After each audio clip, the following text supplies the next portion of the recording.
Making money on Fiverr is an amazing side hustle, and some people make tens of thousands of dollars. Some people make hundreds of thousands of dollars. It's quite crazy. And some people even have teams working for them doing Fiverr. And you can even tell which people are the most popular people on Fiverr because you can see how many gigs they have waiting in queue, which means how many orders they have that they haven't yet fulfilled. Except there are quite a few issues with Fiverr, making this side hustle harder than one would expect. And that's exactly what we're going to discuss in this video. I want to tell you those issues and also offer you some solutions, because I don't just want to tell you the issues and just leave you stranded. I want you to be able to fix those issues. And for anyone who doesn't know what Fiverr is, I just want to quickly tell you, it's a website where you can post a job and someone can pay you for that job, whether it's writing a voiceover, creating an animation, literally anything you could possibly think of, and you can pay as little as $5 for that job. It's a very simple platform. So don't forget to smash that like button for the YouTube algorithm, and let's get started with the video. Of course, I would absolutely love it if everyone had thriving side hustles, but unfortunately it's not that easy. And it's definitely harder than most YouTubers and bloggers and people on the internet let on, which is why I'm making this video today, because I want you to realize how hard it could actually be to use Fiverr as a side hustle. Now, the act of creating an account, creating a job, and fulfilling a job on Fiverr is really easy. That is the easy part. The hard part is actually getting sales, getting people to see your Fiverr gigs, and then getting them to trust you and pay you for that gig. That's where it gets really hard. So let me tell you the problem with Fiverr.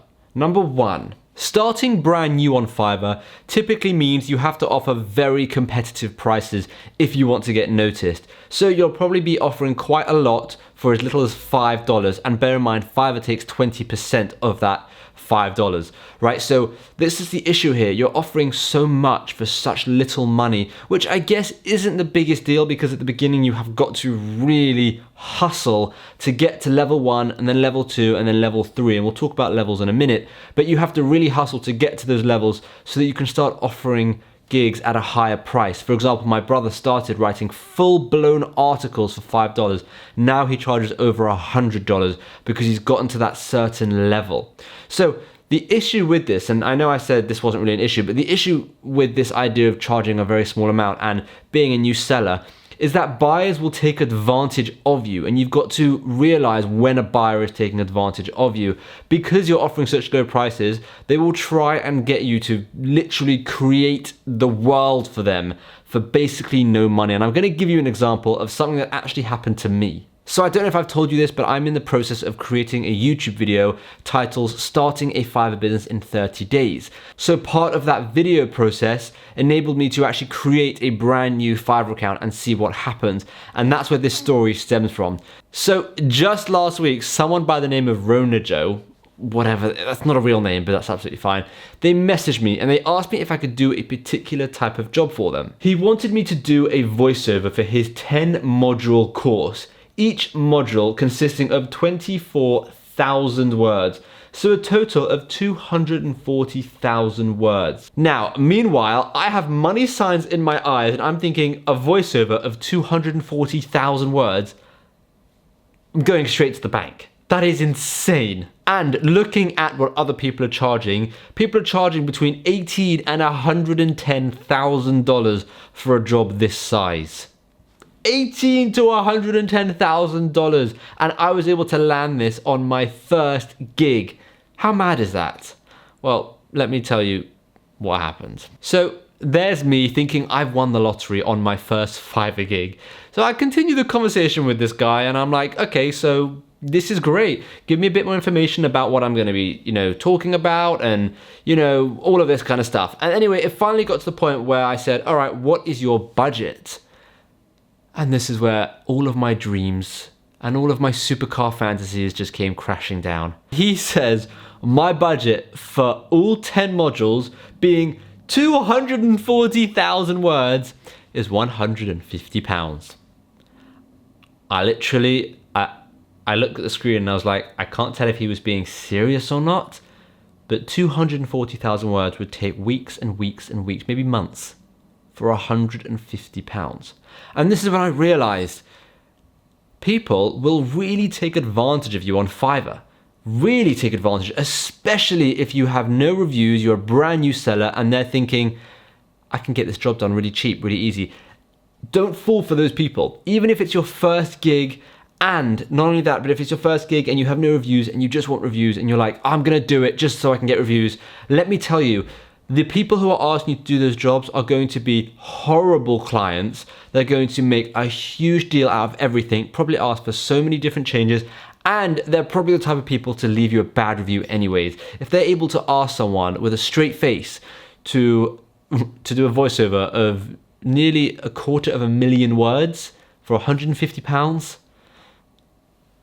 then they're probably not going to take anything seriously, including giving you a review. So I would just immediately move on. So a long story short, I basically told him, sorry mate, I can't do it, not in my budget. I was thinking more on the lines of 20,000 plus, but either way, you live and you learn. But I just wanted to stress that this is a major issue, especially for new sellers, where you've got buyers asking for the world, but they're not willing to pay for it. So I just want you to realize that. So I don't want you to fall into this trap of, doing crazy jobs and not getting paid for it, because you deserve to be paid for your work.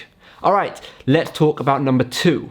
Fiverr, unfortunately, is getting more saturated every single day. And it's actually really hard to be noticed on Fiverr. So what you want to do is you want to find the most popular gigs, and then you want to create gigs in that area, be it voiceovers or article writing or press releases or blog posts or anything like that, right? These are very popular gigs. And what you want to do is you want to create a gig in that field. And again, you want to have a discount, but not like a discount like I was saying. Don't write 10,000 words for $5, but have a very heavy discount so that people will buy from you. And then as soon as you get that first review, that second review, that 5th review, that 10th review, you can then start upping your prices and make it worth it. But at this point, you are becoming an established Fiverr seller, and it's much easier to actually rank. So that is my advice for kind of weeding your way through all the saturation and all the other gigs. That is the best way to stand out. The trick here is to create the maximum amount of gigs you are allowed,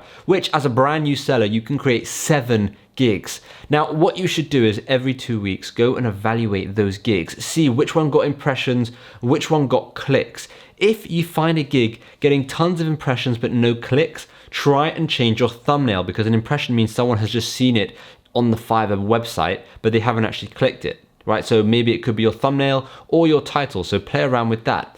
Now, if a gig is getting lots of clicks but no sales, then maybe change your description or your offer or your video within your gig, because you'll show a photo and then you'll also show a little demo video.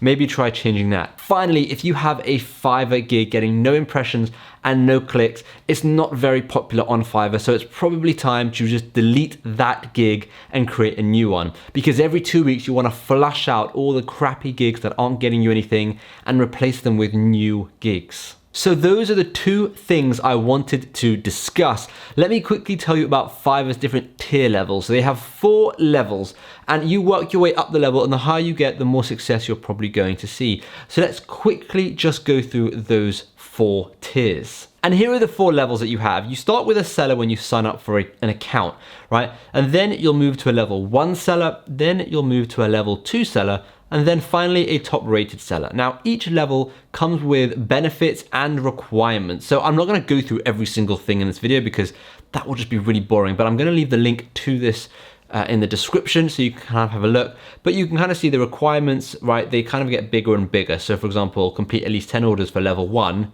Level 2, you've got to complete 50. And then on top rated, you've got to complete 100, right? And then again, top rated, you've got to earn 20 grand. For level 2, you've got to earn 2 grand, and for level 1, you've got to earn $400. So you can kind of see the different requirements, but then the benefits are huge. For example, a top rated seller can offer custom offers up to $10,000. They can have 6 gig extras, and they can have 30 active gigs. So it really pays to build yourself up through the levels. So you can see how the levels play a huge part in how successful you're going to be on Fiverr. If you're on level nothing, you're just a new seller for ages, it's going to be much harder to get sales than if you're level 1, 2, or top rated, right? So the point here is you really want to try and get to, you know, at least a level 1 or a level 2. And the way that you could do that is just by getting family and friends to just buy those few initial gigs and get your initial reviews done. Now, I haven't read anywhere that that is not allowed or is allowed, but just make sure that these are genuine orders. Get them to properly pay for it, get them to ask you for something, make sure you deliver it on time, make it a proper order, right? And once you've done that, it makes it look a lot more real, and it will help you massively when a gig actually has reviews. Now, when you get to a level 2 seller, you're actually allowed to start advertising. And advertising on Fiverr is so cheap and it works amazingly. Again, my brother's ROI, this is his ad, right? And you can see from the amount he spent to the amount he's made, it doesn't make any sense, right? He's paying a tiny fraction on advertising, but he's getting paid a huge amount of money because he's getting such a high return on investment on his ads. So that is Fiverr. Those are the really annoying elements of Fiverr, and the solution, I would say, is just to get family and friends to get you those initial reviews to help you get to level 1. Once you're at level 1, it's much easier, much easier to get to level 2. I remember when I did this about 5 years ago, maybe it was 6 years ago, I don't remember, it was a long time ago, right? Getting to level 1 was super difficult, but once I was on level 1, getting to level 2 was so easy, and anyone can do it. So really give it a go. However, I do want to give you alternatives in case you don't want to go for Fiverr because they're too saturated or you just don't like the platform. Let me tell you some alternatives. The first one being LinkedIn. LinkedIn are actually coming out with their own Fiverr alternative where you can buy gigs and you can sell gigs in specific areas. It's very new, it's very fresh, which is why it could be a good choice for you because there's not going to be that many people. It's not going to be that oversaturated. So you could get in when it's nice and fresh and early and new. And that's definitely one way to get noticed. Another alternative is a website like Upwork, where you can post your job and people will pay you per hour. Now, Upwork is a bit different to Fiverr. You don't really charge $5 for a gig. You charge per hour or you charge for an entire gig, and it's usually very custom depending on what the person wants. But it still works, and Upwork is very similar to like people per hour. In conclusion, if you want to make a little bit of extra money with a side hustle, I do genuinely think Fiverr is a good choice.